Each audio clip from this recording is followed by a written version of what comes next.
Video शुरू करने से पहले आपको बता दूं कि बेस्ट नॉलेज पूल चैनल में बिना समय वेस्ट किए हुए काफ़ी अच्छी जानकारी दी जाती है। यहाँ पर stocks, IPOs, mutual funds, motivational videos, interesting facts के वीडियोस और कई अन्य प्रकार के अच्छे वीडियोस आपको दिए जाते हैं।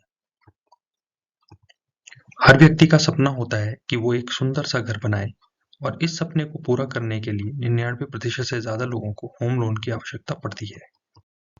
और लोन से बनाए हुए घर में हम रहते तो हैं, लेकिन हमेशा इस टेंशन में कि लोन कब पूरा होगा, कोई किस्त न छूट जाए इत्यादि। घर बनाने के लिए हम तुरंत बैंक के पास जाते हैं और वो हमें लोन दे देता है। लेकिन कभी आपने जानने की कोशिश की है कि लोन आपको कितना महंगा पड़ता है और क्या हम कुछ ऐसा कर सकते हैं कि लोन की मार कम पड़े? रुकिए, आप कोई भी हों, होम लोन आपको अपने जीवन में एक बार तो ज़रूर लेना पड़ेगा। मेरी आपसे गुजारिश है कि इस वीडियो को अंत तक ज़रूर देखें और समझें कि कैसे आप होम लोन को समझदारी से पूरा करके लाखों बचा सकते हैं। इस वीडियो में हम जानेंगे कि होम लोन की ड्यूरेशन कितनी होनी चाहिए,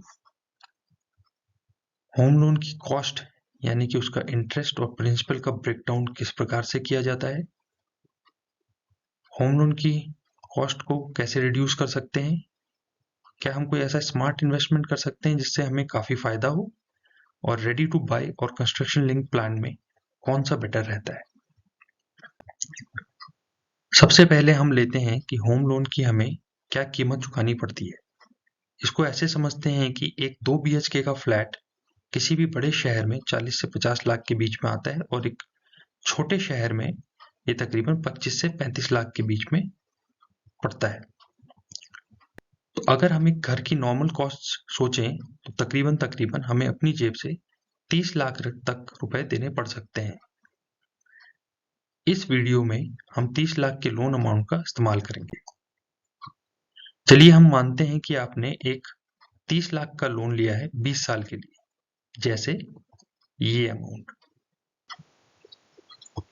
और टेन्योर 20 साल का, इंटरेस्ट रेट 9% का। तो यहाँ पर हम देखते हैं कि जो मंथली होम की ईएमआई आएगी वो 26,992 रुपये आएगी। इसमें आपका प्रिंसिपल अमाउंट 30 लाख रहेगा और आप इसके ऊपर 34,78,000 का इंटरेस्ट देंगे और टोटल अमाउंट जो पेएबल होगी इस 20 साल के एंड में आपकी जेब से जो पैसा जाएगा वो 64,78,027 रुपये होगा। चलिए अब हम मानते हैं कि आपने 30 लाख का लोन 10 साल के लिए लिया है, यानी कि हमने ड्यूरेशन आधी कर दी है। तो उस कंडीशन में 30 लाख का लोन 10 साल के लिए 9% के ब्याज से आपकी जो ईएमआई है वो 38,003 हो जाएगी और आपका प्रिंसिपल अमाउंट 30 लाख रहेगा और आपको लेकिन इसमें इंटरेस्ट केवल 15,60,338 भरना पड़ेगा और आपका जो टोटल अमाउंट पेएबल 10 साल के बाद होगा वो 45,60,328 रुपये होगा। आइए अब इसको कंपेयर करते हैं। पहले केस में जहां पर आपने 20 साल का लोन लिया था वहां पर ईएमआई 26,992 रुपए थी और जहां 10 साल का लोन लिया था वहां 38,003 रुपए थी। इंटरेस्ट 20 साल के लोन में आपने 34,78,000 भरा और 10 साल के लोन में 15,60,000 भरा। तो 20 लाख के एंड में आप असल में 64,78,000 पे कर चुके होते हैं और 10 साल के एंड में ये 45,60,000 पे किया हुआ होता है। तो अगर हम इसको कैलकुलेट करें तो 10 लाख के लोन लेने पे आपकी जो सेविंग है वो तकरीबन 19,17,999 की आती है। तो अब सवाल आता है कि आपका ड्यूरेशन कितना होना चाहिए। आपको कोशिश करनी चाहिए कि इतना कम समय हो का लोन लें जिसमें आप ईएमआई पे कर सकें, क्योंकि जितना कम आप लोन लेंगे उतनी ईएमआई ज़्यादा होगी। लेकिन ज़्यादातर हमें शुरू में 20 साल का लोन लेना पड़ जाता है। इस कंडीशन में आप क्या करें आगे समझते हैं। लोन की जो कॉस्ट है उसमें इंटरेस्ट और प्रिंसिपल का ब्रेकडाउन किस प्रकार से होता है और ये ऐसा क्यों होता है इसको हम आगे समझेंगे। अगर आपने यहाँ तक वीडियो देख लिया है और पसंद आ रहा है तो प्लीज़ एक लाइक कीजिए और चैनल को सब्सक्राइब कीजिए। नोटिफिकेशंस को ऑन कर दीजिएगा ताकि आपको आगे के वीडियोस मिलते रहें। मुझे आपके इस आशीर्वाद की सख्त ज़रूरत है। चलिए एक काम करते हैं। आप कमेंट बॉक्स में लिखिए कि आपने कितना होम लोन लिया है या कितना होम लोन लेंगे। हम देखते हैं कि ज़्यादातर लोग कितना लोन लेना पसंद करते हैं। चलिए वापस आते हैं कि जब हम लोन लेते हैं तो उसका इंटरेस्ट कैसे कैलकुलेट होता है, और ये जानना बहुत ज़रूरी है। तो इस केस में हमने 30 लाख का लोन 20 साल के लिए 9% इंटरेस्ट रेट पे लिया है। तो इसका ईएमआई टेबल इस प्रकार से होगा। अब आप ध्यान से देखें कि जो इंटरेस्ट अमाउंट है वो बहुत ज़्यादा है और प्रिंसिपल का यानी मूलधन जो है वो बहुत कम है। यानी हर ईएमआई पर आप शुरू में 22,000 से ज़्यादा केवल इंटरेस्ट दे रहे हैं और लगभग 4,000 आपका प्रिंसिपल कम हो रहा है। ऐसा इसलिए होता है कि बैंक्स चाहते हैं कि आप से वो ज़्यादा से ज़्यादा इंटरेस्ट पहले ही चार्ज कर लें, क्योंकि उस टाइम पे आपकी रीपेमेंट की कैपेसिटी बहुत ही कम होती है। अब अगर आप देखें येलो स्टार पर, तो आप पाएंगे कि लगभग 148 महीने में यानी 12 साल 4 महीने में आपका इंटरेस्ट और प्रिंसिपल बराबर होता है। इस दौरान आप बैंक को जो इंटरेस्ट अमाउंट है वो 27,83,910 पे कर चुके हैं। आपका प्रिंसिपल केवल 12,10,874 पे हुआ है 30 लाख में से, और आपका प्रिंसिपल जो आउटस्टैंडिंग है वो 17,89,126 रुपए। यानी कि 12 साल 4 महीने तक आप इंटरेस्ट का majority of the component bank को वापस करते हैं। उसके बाद आपका प्रिंसिपल अमाउंट जो है वो कम होना शुरू होगा। जो शुरुआती साल होते हैं उसमें जैसे मैंने आपको बताया इंटरेस्ट को बहुत ज़्यादा रखा जाता है, क्योंकि बैंक्स को पता है कि आपने अभी भी लोन लिया है, आप इसको रिपे नहीं कर सकते हैं, तो आपसे मैक्सिमम इंटरेस्ट चार्ज करते हैं। होम लोन को हम किस प्रकार से कम कर सकते हैं इसके बारे में समझेंगे। चलिए अभी एक सिनेरियो लेते हैं जहां पर होम लोन की वैल्यू 30 लाख है, 9% इंटरेस्ट रेट है और टेन्योर 20 साल का है। इसमें हमने सालाना 75,000 का एक प्रीपेमेंट जोड़ दिया है, यानी कि हर साल के एंड में हम 75,000 का प्रीपेमेंट जोड़ेंगे। और क्योंकि ये दिसंबर 22 चल रहा है तो दिसंबर 22 से मैंने ये कैलकुलेशन स्टार्ट की है।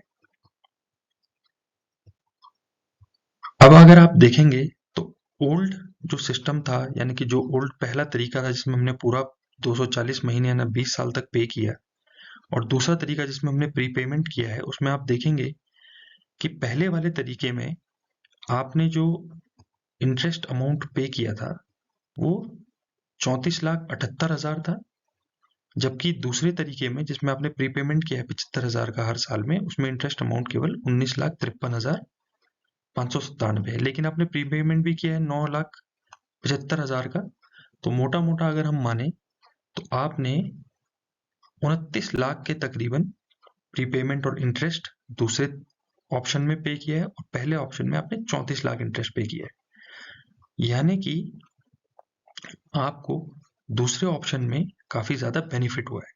अगर आप टोटल पेमेंट देखें तो 20 साल में यहाँ पर आपने 64 लाख पे किया है और यहाँ पर 50 लाख पे किया है, तो तकरीबन तकरीबन प्री पेमेंट से आप 14 लाख रुपए अपने बचा लेते हैं। ये प्रीपेमेंट का टेबल है। इसमें अगर आप देखेंगे तो हमने क्योंकि पहले ही साल के एंड में 75,000 रुपए यहाँ पे कर दिया था, तो हमारा लोन की जो प्रिंसिपल अमाउंट थी उसमें से ही 75,000 कम होता है, और इस वजह से जो है इंटरेस्ट भी कम हो जाता है और प्रिंसिपल अमाउंट ज्यादा पे होना शुरू हो जाता है। अब एक बहुत ही मजेदार बात मैं आपको बताऊंगा कि ये प्रीपेमेंट से एक और बड़ा फायदा क्या होता है। ये जो आपका लोन था ये अब 240 महीने की जगह में ये केवल 148 महीने में फिनिश हो जाएगा। यानी कि आपका 20 साल का लोन 12 साल 4 महीने में ही फिनिश हो जाएगा। अब हम क्या स्मार्ट इन्वेस्टमेंट कर सकते हैं। अगर आप देखें तो रेगुलर लोन जो 20 साल का था उसमें हमने 26,992 रुपए का ईएमआई था, और प्री पेमेंट में भी हमारा 26,992 रुपए का ईएमआई था। लेकिन जो ड्यूरेशन है वो पहले केस में 240 महीने थी और दूसरे केस में 148 महीने थी, और आपने यहाँ पे प्री पेमेंट के लिए दूसरे केस में 9,75,000 और पे किया है। तो अब हम एक एनालिसिस करेंगे कि एंड ऑफ टर्म यानी कि इस केस में 20 साल के बाद, और इस केस में 20 साल के बाद में हमारे पास क्या आएगा।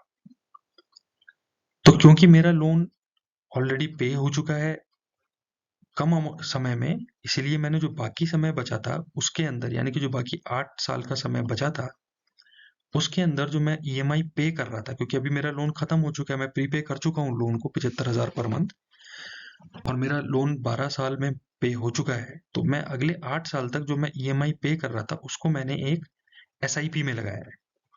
जो 26,992 है वो मैंने 8 साल के लिए प्रति माह एक एसआईपी में लगाया है, एग्रेसिव, जो भी 12% का रिटर्न दे रही है। तो इस केस में मेरा टोटल पैसा जो इन्वेस्ट होगा 20 साल के एंड तक वो होगा 25 लाख। जो गेन मुझे मिलेंगे वो तकरीबन 17 लाख के होंगे, और जो मेरी मैच्योरिटी वैल्यू होगी वो 43.5 लाख की होगी।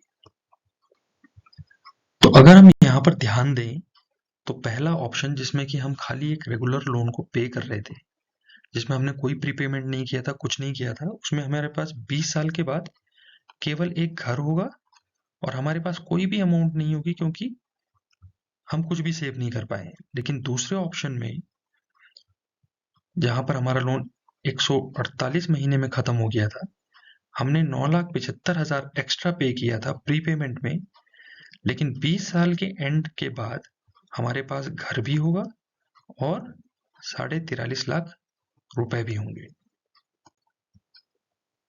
तो अब हम आते हैं कि क्या हमें रेडी टू बाय वाला घर लेना चाहिए या कंस्ट्रक्शन लिंक प्लान वाला घर लेना चाहिए।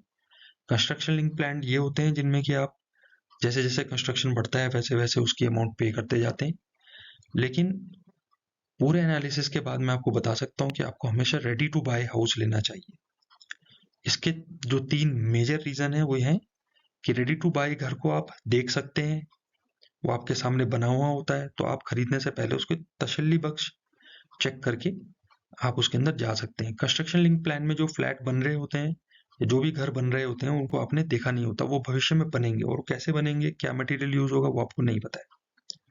दूसरी चीज है, रेडी टू बाय वाले फ्लैट्स में कोई भी डिले नहीं है, वो आपके सामने तैयार है। कंस्ट्रक्शन लिंक प्लान में कई सारे प्रोजेक्ट्स ऐसे होते हैं जो कि कभी पूरे ही नहीं हो पाते हैं, कंपनीज बैंकरप्ट हो जाती हैं, इन्वेस्टर का पैसा पूरा फंस जाता है और वो पूरी जिंदगी भर की कमाई से हाथ धो बैठते हैं। और तीसरा है कि जब आप रेडी टू बाय फ्लैट लेते हैं तो आपकी ईएमआई और आपका जो पूरा प्रिंसिपल और इंटरेस्ट कंपोनेंट कटना है वो एक साथ शुरू हो जाता है। लेकिन कंस्ट्रक्शन लिंक्ड प्लान में आप जब तक आपको घर का पोजीशन नहीं मिलता है, यानी कि अगर वो 2 साल 3 साल 4 साल कभी भी तक भी जब तक भी आपको घर का पोजीशन नहीं मिलता है तब तक आप केवल प्री ईएमआई भरते हैं, और जब आपको पोजीशन मिलता है उसके बाद आपका प्रिंसिपल और उसका इंटरेस्ट कंपोनेंट कटना शुरू होता है। तो आप कंस्ट्रक्शन लिंक्ड प्लान में प्री ईएमआई काफी ज्यादा भर देंगे। तो मुझे उम्मीद है कि आपको ये वीडियो पसंद आया होगा। अगर आपको वीडियो अच्छा लगा है, आपको वीडियो पसंद आया है, तो कृपया इसको लाइक जरूर कीजिएगा और मेरे चैनल को सब्सक्राइब जरूर कीजिएगा। धन्यवाद। Thank you.